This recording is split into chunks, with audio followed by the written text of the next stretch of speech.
jumper, good. Lord Jordan's hook. Jordan, that's the last. Michael Jordan's long outside shot.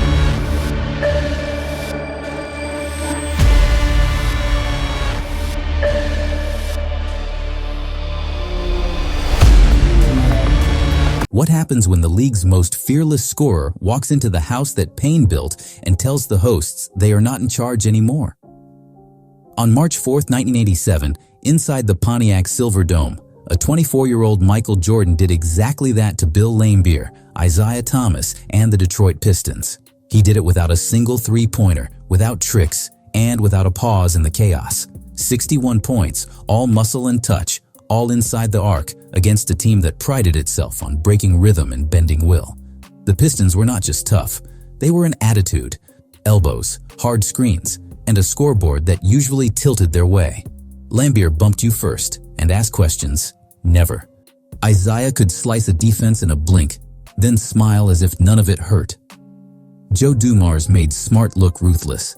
Chuck Daly had a counter for every star, and if the plan missed once, it came back sharper. That was the empire Detroit was building. That night, Jordan walked in like a storm that refused to pass. The league's map looked different then. Power lived in the East. Boston still cast a shadow, and Chicago had not broken through.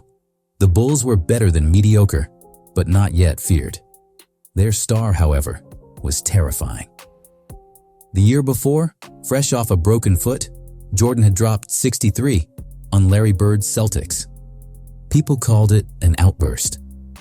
This season, he was averaging 37 and making it look casual. The question was not whether he could score. The question was whether anyone could survive it for 48 minutes. From the opening tip, you could feel the nerves crackle. Jordan caught a pass from John Paxson and glided in transition for the first basket, like a test shot that confirmed the range on a new weapon. The Bulls understood the assignment. Feed the hot hand, dump it to the post, let him work. From the low block, he jabbed, faked, and rose into soft jumpers over Dumars. When Detroit switched, he pivoted through Isiah, elevating as if the lane had been cleared by invisible hands. It was force, wrapped in control. The Bad Boys tried every answer. Hands in the chest, extra bodies on the catch, early traps. They wanted to make him pick up the ball, to hear the crowd, to feel the concrete, to think before he lifted. Jordan did not think. He reacted. Reverse layups that kissed the glass. Pull-ups that paused in midair as if asking permission, then fell anyway. When he could not shoot clean, he created space with balance and footwork that turned hard defense into a millisecond too late. Detroit lived to bruise confidence. Jordan refused to give them anything to hold. Chicago held a slim lead at halftime because Jordan refused to slow down. 24 by the break. The Pistons trusted the math, ride the waves, wait for the burst to fade, close the third with a run, and finish it in the fourth. Only the burst never faded. He soared for a putback dunk that seemed to pull gravity upward. He banked one from mid-range, then another from the opposite wing. He posted on the left block, spun baseline, and finished before the help arrived. Detroit's shot makers still punched back. Isiah floated one over the glass. Vinnie Johnson fired heat in flurries. Adrian Dantley bullied his way to points. Yet every time the Pistons looked ready to tilt the night, Jordan planted a flag at the free throw line or the elbow and hit the shot that quieted momentum. The Silverdome grew loud.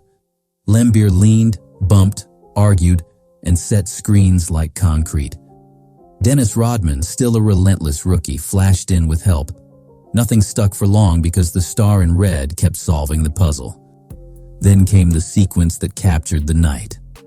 2 second-chance rebounds, the lane crammed with bodies, and Jordan rising through it for a dunk that sucked the air out of the building. The celebration lasted a heartbeat. He followed with a drifting jumper and a whistle, the kind of one that makes a defense feel the floor tilt underfoot. The crowd roared louder. The game got tighter. The Bulls needed control. Jordan gave them certainty. Late in regulation, every possession felt like a cracked wire. Jordan took contact, hit, took contact again, hit again. The Bulls did not have 3 other stars to share the load. They had a superstar who could be the system and the safety valve all at once. With minutes left, he willed the score level and dared Detroit to draw a line. They drew it. He stepped over it. Overtime. For drama to stick, you need a moment that does not wash away. There it is. Jordan at 20 feet, Laimbeer in his shirt, the clock bleeding. One dribble to rhythm, rise, release, string. Chicago takes the lead. The Pistons hurry back, Isiah gets the look, and it rims out. Jordan secures the rebound, walks to the stripe, and polishes off 60 and 61. The buzzer says what the crowd refuses to accept. Bulls win in Detroit. The night belongs to the kid from Chicago. What did it mean beyond the scoreboard? It meant an entire defensive culture had to get smarter and meaner because one player denied them comfort. The Pistons would become champions. They would invent a code that turned the paint into a maze, cut off the baseline, hit him before he jumped, swarm him when he put it down, send him left, and make the math ugly. People later called that code the Jordan Rules. It did not start as a myth. It started as a problem that demanded a blueprint. You can still feel the tension between respect and resentment that defined this rivalry. Laimbeer personified the pushback. He played the villain with no apology. Isiah led with craft and fire. Dumars battled like a gentleman with steel in his spine. They wanted to toughen the league to their image, and for a while, they did. Jordan wanted to make the league adjust to his standards. Nights like this proved those standards were rising faster than anyone could track. There was no crown on his head yet. No parades. No banners with his name stitched into June. There was only the relentless proof that he could control a game facing the nastiest test in basketball. 61 without a three-pointer is not a stat. It is a statement. It says, I can win inside your plan, inside your body checks, inside your house. It says skill plus stubbornness beats schemes that rely on fear. The beauty of that performance lives in the details. How he used the post to become a playmaker, dropping a wraparound to Dave Corzine after a baseline sweep. How he trusted Paxson to deliver the entry at the perfect angle. How he read Dumars, one of the era's smartest defenders, as if turning pages. How he conserved energy by letting footwork and angles make space instead of pushing through bodies for the sake of pride.